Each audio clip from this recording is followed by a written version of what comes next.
halkan waa Somkanada TV kulanti wanaagsan wararkan caawa idiin waxa ugu waaweyn Ruushka oo weerar cirkii dhulka ku ekeeyay Ukraine iyo madaxweynaha Ruushka waxaan jawaabdi ugu cusub u diray Mareykanka iyo NATO 40 askari ka badan ciidamada Ukraine oo Ruushku dilay shacabka caasimadda Ukraine oo bilaabay inay isaga qaxaan Mareykanka iyo midowga Yurub oo sheegay inay tallaabo ka qaadayaan Ruushka iyo wararkii Soomaalida ayaan idiin haynaa daawadayaal qodobadaas iyo qodobo kale ayaa daawan doontaan balse marka hore aan ku bilowno ciidamada Ruushka oo weerar cirkii dhulka ku qaaday Ukraine iyo dagaal culus oo socda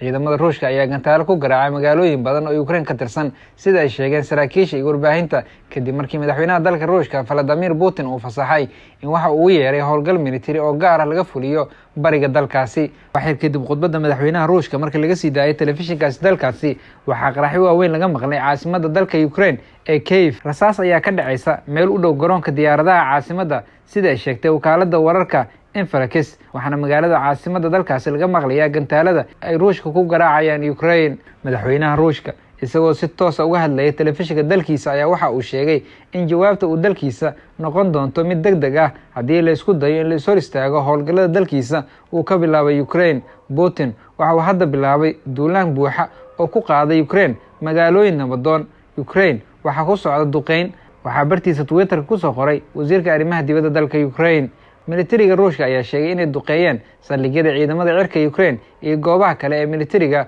oo aysan bartilmaameedsanin goobaha dadka ay ku badan yihiin waxaana sida lagu sheegay bayaan ka soo baxay wasaaradda difaaca Ruushka Putin ayaa ku eedeeyay Mareykanka iyo xulafadiisa NATO inay iska natireen dalabkii Ruushka ee looga hortagayay in Ukraine ay ku biirto NATO iyo damaanad qaadka amniga Ruushka cid kasta oo isku dayda inay carqalayso iska daa inay khatar ku abuurto dalkeena iyo dadkayga waa inay ogaadaan in jawaabta Ruushka ay noqon doonto mid degdeg ah oo horseedi doonta cawaaqib aydan weligiin taariikhda ku arag ayuu yiri madaxweynaha Ruushka waxa fariinta loo qaatay inay ku socoto dalalka reer galbeedka oo ilaa hadda Moscow ku soo rogtay cunaqabateyn adag kuwa kalena ay ballan qaadeen Ukraine waxay sheegtay in Putin uu weerar ku soo qaaday wasiirka arrimaha dibadda Ukraine ayaa bartiisa Twitter ku soo qoray Putin ayaa bilaabay dagaal ballaaran oo ka dhan ah Ukraine wuxuuna sheegay in Ukraine ay iska difaaci doonto isagoo dunidana baaq u diray mas'uuliyiin ka tirsan dowladda Ukraine ayaa sheegay in ciidamo ka socda dalka ay diriska yihiin ee Belarus uu ku biiray weerarka Ruushka uu ku qaaday Ukraine taasoo ka dhigan in weerarka uu sidoo kale Ukraine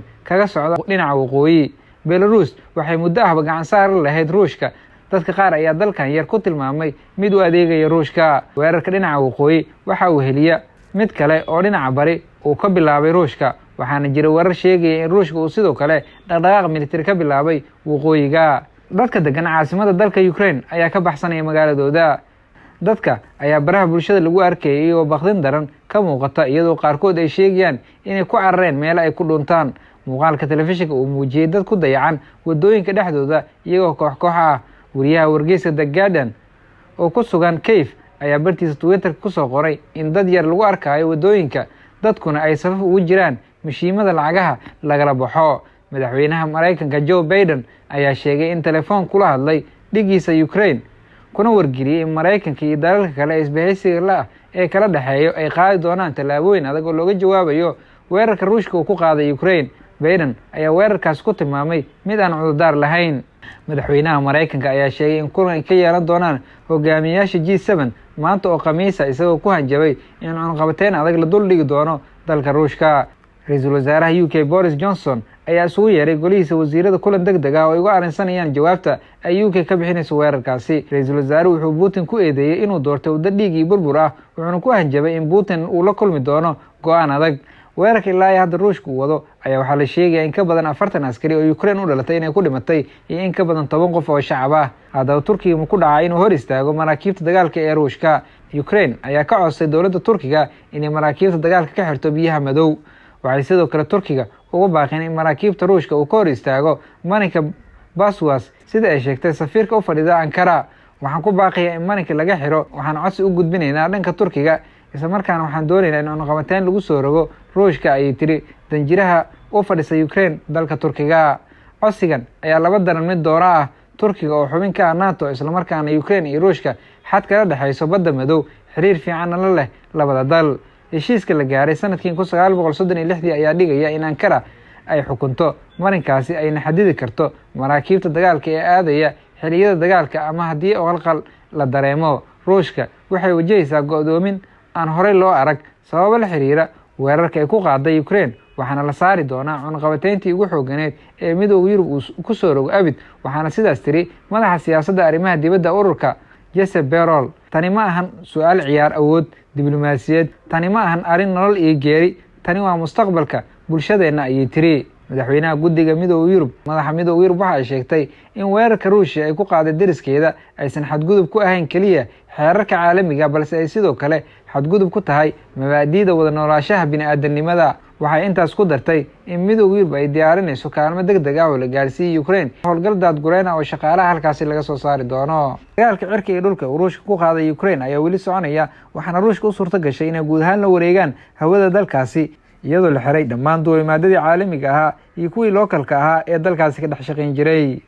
ugu dambeyntiina 9 maalin kadib jirdilka wariyaasha magaalada Muqdisho, taliyihii Haramcad iyo askartii oo weli xor ah ay qalab ka maqan wariyaasha. 9 maalin ayaa laga joogaa markii ciidamo ka tirsan Haramcad ay bahdil iyo jirdil isugu dareen wariyaal 4 ah oo ka shaqeynayay warbaahinta magaalada Muqdisho. rugta wararka ayaa ogaatay in sargaalkan iyo askartii falkaasi foosho xun geystay inay weli xor yihiin oo aanay jirin tallaabo laga qaaday, halka wariyaashii la jir dilay ay sheegeen in xitaa aan laga raaligelinin dhacdadaasi ama aan loo soo celinin qalabkii laga qaatay, taasi oo ku tusinaysa xisaab la-aanta ka jirta iyo muwaadiniinta lagu waxyeeleynayo magaca dowladda federaalk Soomaaliya. Aweys Maxamuud Jilco oo ah agaasimaha 5 Somali TV oo kana tirsan wariyaashii sida foosho xun ay u jir dileen Haramcad ayaa rugta wararka u sheegay sida ay wax u dhaceen iyo askariga falkan ka dambeeyay. Aweys oo uu la socday Maxamed Baari oo isna 5 TV ka tirsan ayaa yiri degmada Kaxda waxaan u tagnay inaan xog ka helno qarax xarunta degmadaasi ka dhacay. xarunta ayaan tagnay, gudoomiyihii isma helin, dad joogay ayaa nagu dhahay waa shaqaysan kartaan. markii aan goobta tagnay cid kale oo aan fasax ka qaadano ma jirin, shaqada ayaan iska galnay ilaa iyo aan aragno 4 cabdibile oo ciidanka. markii hore kalsooni ayaana gashay,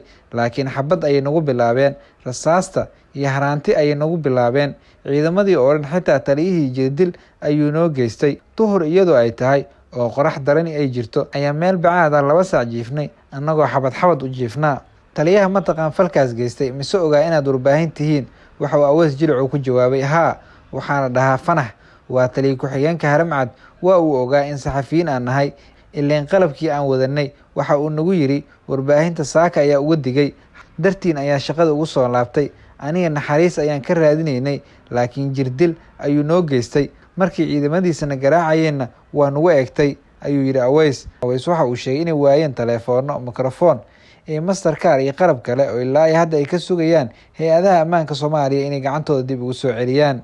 Maxamed Xasan Yuusuf oo ah wariye ka tirsan Somali Cable kana tirsanaa wariyaashii jirdilka loo geystay ayaa sheegay in booliiska ay ka been sheegeen raaligelinta, isagoo intaa raaciyay 9 maalin ayaa laga joogaa, ma jirto wax dabagal ah oo falkaa la xiriira. meesha ayaa la rabaa in lagu damiyo. booliiska been ayay noo sheegeen, mana jirto cid noo timid oo na raaligelisay. mar aan weydiinay sooma xirna taliyaha iyo askartii sida booliiska sheegayeen, Yuusuf waxa uu ku jawaabay intee ka xirnaana taliyihii beledweyne ayuu iska aaday, ma jirin wax xiran, waa been. isagoo hadalkiisa kusoo gabagay weli ay ka maqan tahay 4 bitri, wireless iyo nal. Ismaaciil Maxamed Muuse oo raad oo ah kaamilmaan ka tirsan Somali Cable kana mid ah dadkii ciidamada Haramcad ay jirdilka u geysteen ayaa rugta wararka u sheegay Soomaaliya kama jirto wax cadaalad ah ilaa iyo hadda cid waxna weydiisay ma jirto, isaga oo dalbaday in saxafiyiinta Soomaaliyeed ee cid walba ay gacan ka geysato sidii kiiskan loo dhaqaajin lahaa. waxa uuna hadalkiisa kusoo afjaray garab ayaan rabnaa si wax nagu dhacay aanay wariye dambe ugu dhicin, ayuu hadalkiisa kusoo gabagabeeyay Ismaaciil Oraid. saxafiyiinta Soomaaliyeed ayaa iska diiday falkan waxashnimada ah ee Haramcad, iyada oo dhammaan hay-adaha u dooda xuquuqda saxafiyiinta Soomaaliyeed sida SJS, Nosoj iyo Fasoj ay cambaareeyeen falkan lagu dhibaateeyay wariyaasha Soomaaliyeed. warkii oo aad kala socoteen Somkanadana daawadayaal caawa waa naga intaas. waad ku mahadsantihiin la socodka iyo daawashada warkeena. fadlan haddii aad nagu cusub tahay nagu soo biiro subscribe saar channelkeena. mahadsanid.